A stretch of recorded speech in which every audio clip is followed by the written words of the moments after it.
welcome to our YouTube channel and our off-grid fiber studio and farm. Today I'm going to show you how to make nursing pads. You can make them for yourself or that nursing mom in your life. Nursing is one of the most sacred connections you can ever have with your child, and we are definitely going to support that process by making 100% natural nursing pads through the ancient technique known as felt making. Start by gathering all of your supplies. First of all, you'll need to create a waterproof work surface. I use a pool cover that I've cut up into different pieces, and that allows me to reuse the plastic over and over and over again without having to throw it away. Get your wool. This is about 50% alpaca, 50% merino sheep's wool grown right here on our farm. Have a bowl ready for your water. Have hot water available. I do like to wear gloves while I'm making felt, so I use food service gloves and then have a couple of hair ties to secure the gloves around your wrists, olive oil soap, and a towel.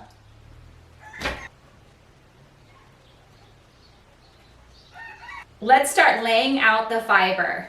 So separate out a nice kind of thin piece of fiber and let's make like an oval shape. So these nursing pads are not going to start off as individual little circles. We're going to start as a bigger circle and then cut them out individually later. So I'm taking small bits of fiber and I'm just creating the outline of a circle or an oval to make a piece of felt. I'm making these nursing pads for my daughter. I am a new grandmother. Last week, my daughter had a beautiful, healthy boy, and she is a first-time nursing mom, and she's learning how it goes. So when she told me today that she needed some nursing pads, I thought I can make those for you. Okay, I've got a circle here, and now I'm going to start filling in the circle.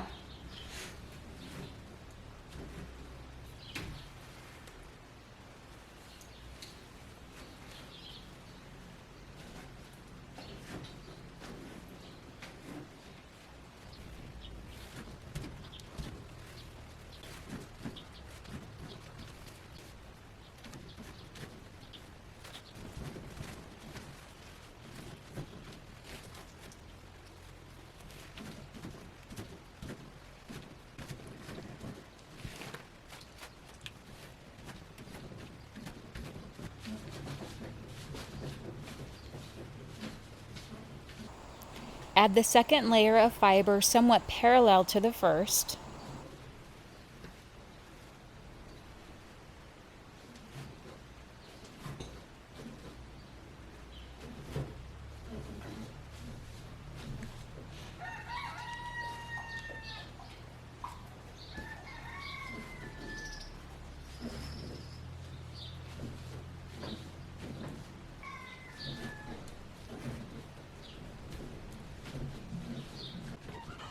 Lay down the third layer of fiber now parallel to the last one.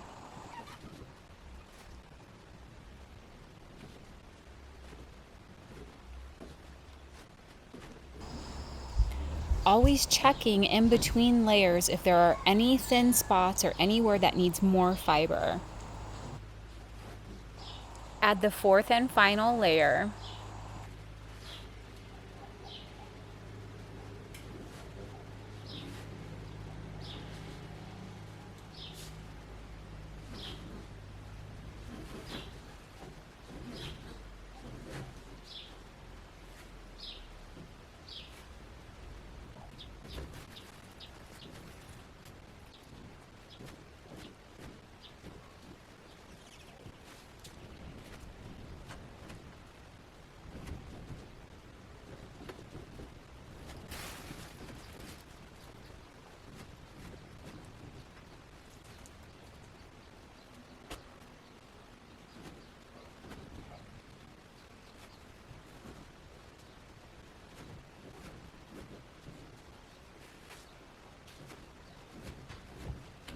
Time to start wet felting. Put your gloves on, use the hair ties to secure them. You can always use just regular plastic bags as well. Grab your bar of soap, Dip your hands in the water. This water is room temperature. It is not hot water. You don't want to start your felting project with hot water because hot water causes the fibers to kind of float and slide around. So I use room temperature water, just barely dipping my hands in the water, letting it drip over the fibers while also rubbing the soap onto my gloves. I place my hands down, pushing out the air, and then create gentle friction. So this first round, all we're trying to achieve is wetting the fibers all the way through and getting the air out. And you want to do that without causing those fibers to slip and slide around, because that's how you get thin spots in your felt.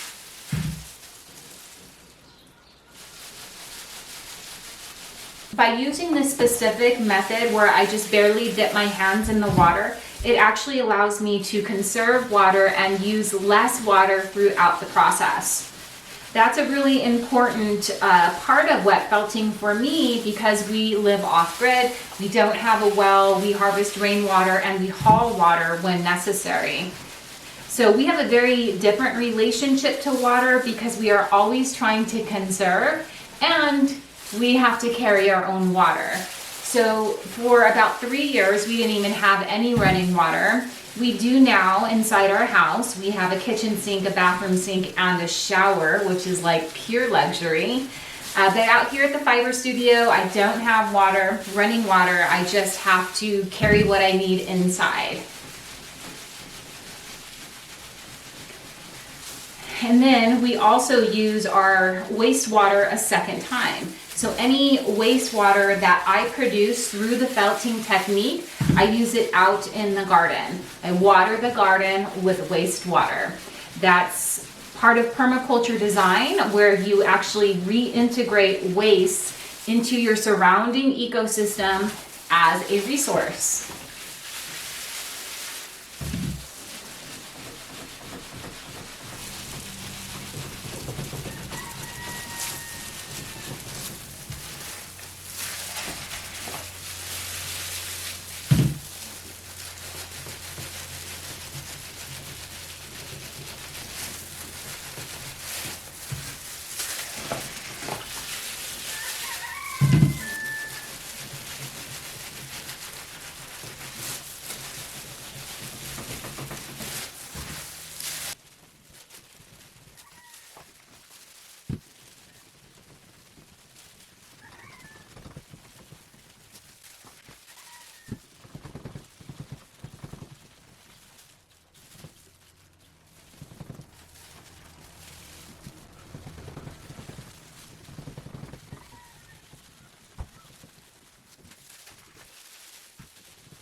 Do your best to smooth out any creases and also tend to the edge along the way.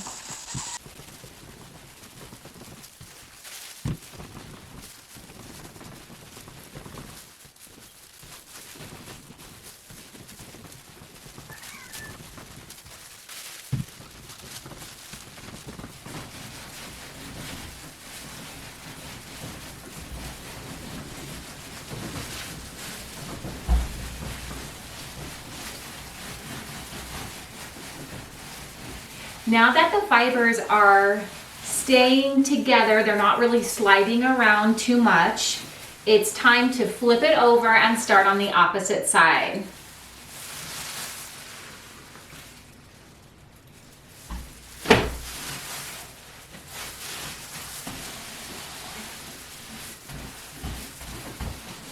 First, I smooth it out, being mindful of any creases or thin spots.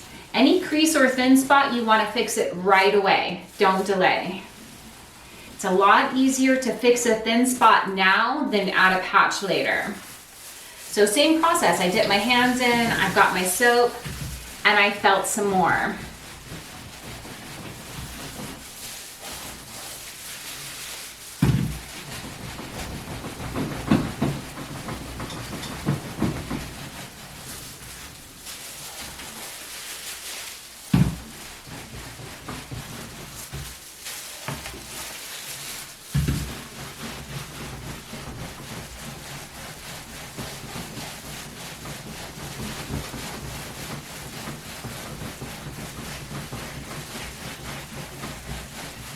You can see it's really starting to take shape. And since those fibers are now adhered to one another, I can do kind of longer strokes with the felting. Instead of short, gentle friction, longer, smoother friction. I'm gonna flip it over now again, but so it goes kind of lengthwise away from me so that I can felt it now in the opposite direction. Because the direction that you're felting is also the direction of shrinkage. So if you spend too much time felting it just in one direction, it's going to only felt in that direction and shrink in that direction. So it's good to flip it around and felt it in all directions possible. And then you just keep going.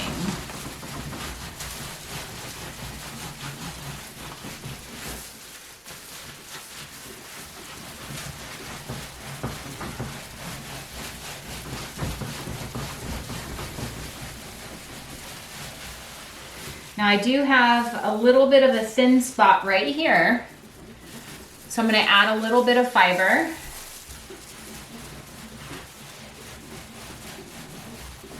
Before it gets too well felted.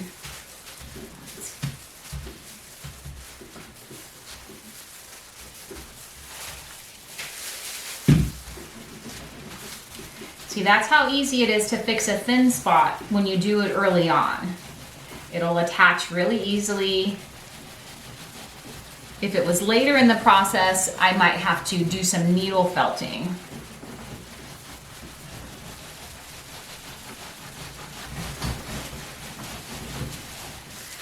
Flip it over. Smooth it out and felt it some more.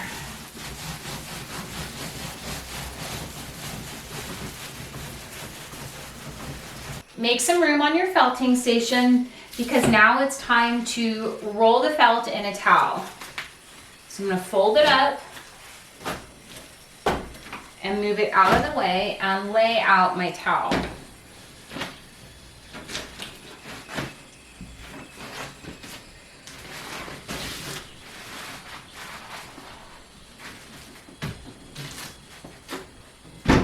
Lay out your felt onto the towel.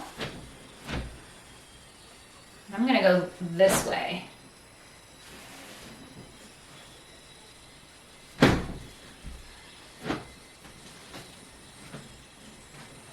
Roll it up.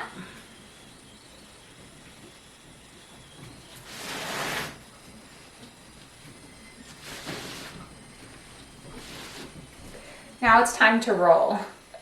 I do take a wider stance here just so I'm in a better position with this table. It's not quite at the right working height for me when I'm standing, but it feels better than sitting. And now we're going to count to 30. 1, 2, 3, 4, 5, 6, 7, 8, 9, 10, 11, 12. 13, 14, 15, 16, 17, 18, 19, 20, 21, 22, 23, 24, 25, 26, 27, 28, 29, 30. Roll the towel slightly so you're applying pressure in a little bit different area, and then start rolling again, counting 30 times each time you roll in a new area.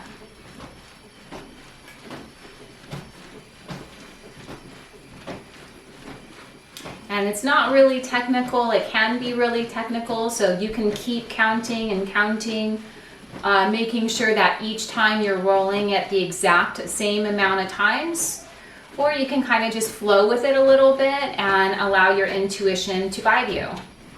I usually do a mix of both.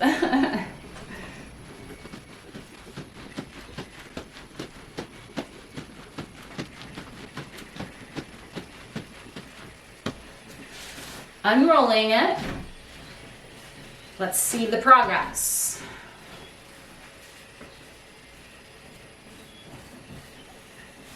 Smooth it out, get any creases out. And something to note is if it's felting too fast, if it's shrinking too fast, you will get those creases. So you have to be mindful. I'm gonna flip it over now and felt it the opposite direction with the opposite side up.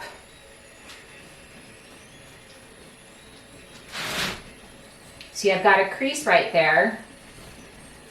Just need to pull it out, stretch it out a little bit.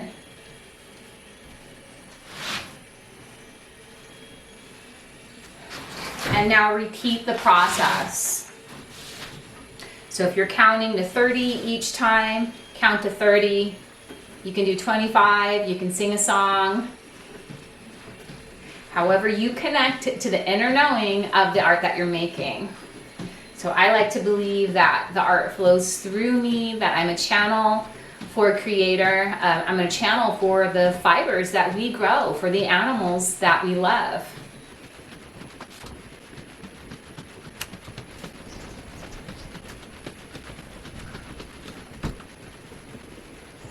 At this point, you can transition to hot water. The temperature should be about as hot as you can tolerate because hot water now will help shrink and felt the fibers faster. I also decided to use my rolling pin tool. This rolling pin has a bunch of grooves on it, so it's not just a regular rolling pin. You can pick up a massage tool that's similar to this, like a rolling pin, and it'll work perfectly on your felt projects.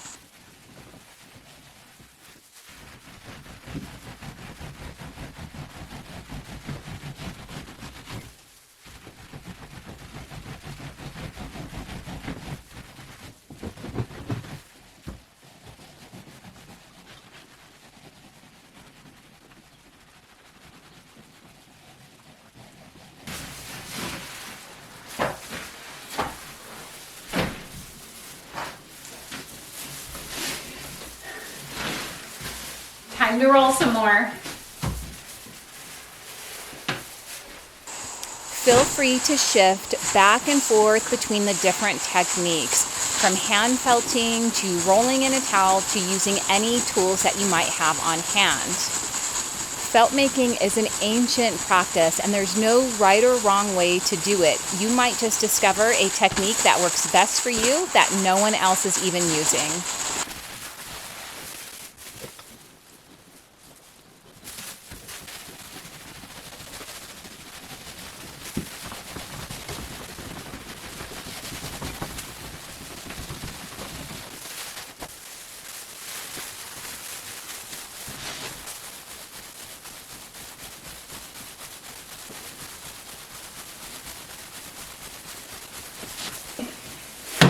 Now it's time to start throwing the felt. Throwing the felt causes it to shrink and pucker and create a really beautiful texture. I want to throw it about 200 times, maybe breaking every 50.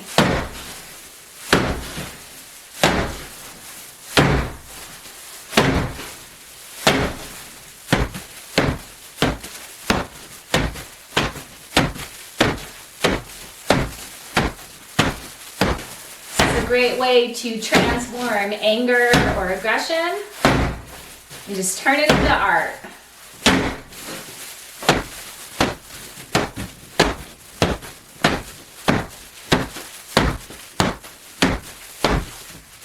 I traced a bowl onto a piece of paper and I've got a perfect circle. It's about 5.5 inches in diameter. I'm going to pin it onto the felt and cut out the nursing pads.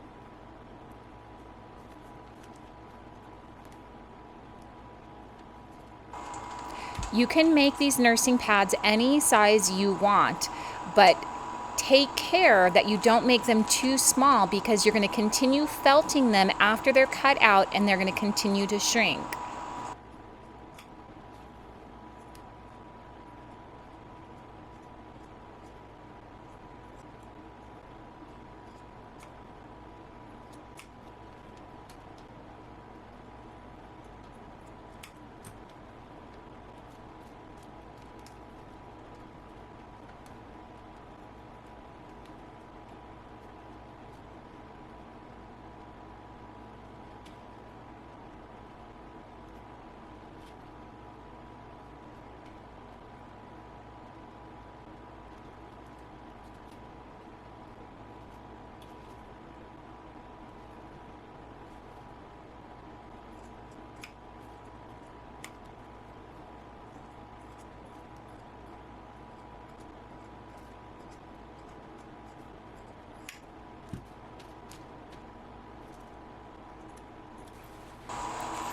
felt along the edge so that you smooth out the area that was just cut. This will keep the cut edge from stretching.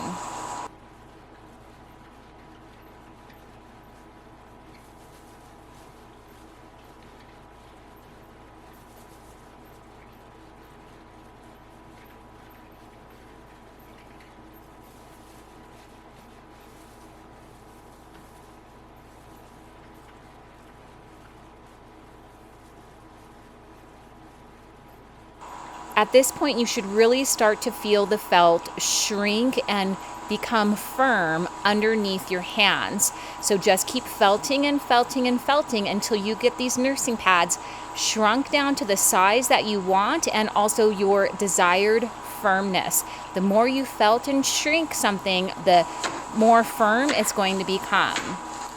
So in this case, you don't want to shrink them down so much that they become so firm that they're uncomfortable for a nursing mom to wear. You still want them to be really soft and pliable.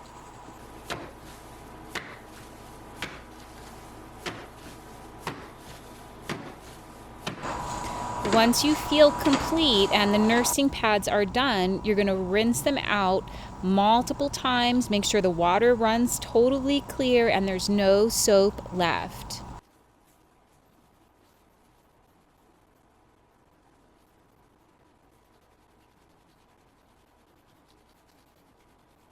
I spent the day making these nursing pads for my daughter, and I want to test out how effective they are. I'm going to put them on top of this piece of cotton and pour a little bit of water and see if it goes through onto the cotton.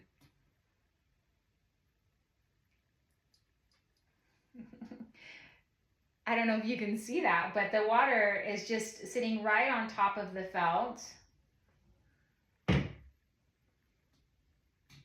And it's just kind of collecting on top. So natural fibers, animal fibers like this are water resistant. They're not waterproof, but they're water resistant, and they're moisture wicking. So they will actually pull moisture away from the body and keep the body nice and dry. I poured that on there. That was a good tablespoon of water, and it has not even come through the other side yet. I did this one already as well, and it's not gone through the other side either. Look. See that? The other thing about wool is that it naturally thermoregulates. So you would think, oh, it's wet now, it's gonna get cold. That's not how it works. It's gonna maintain your body temperature. And it hasn't gone through yet.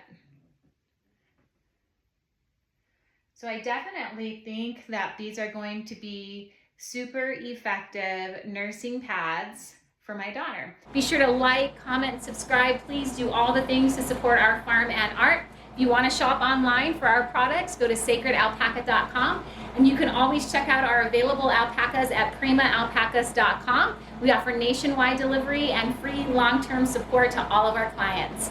Thank you.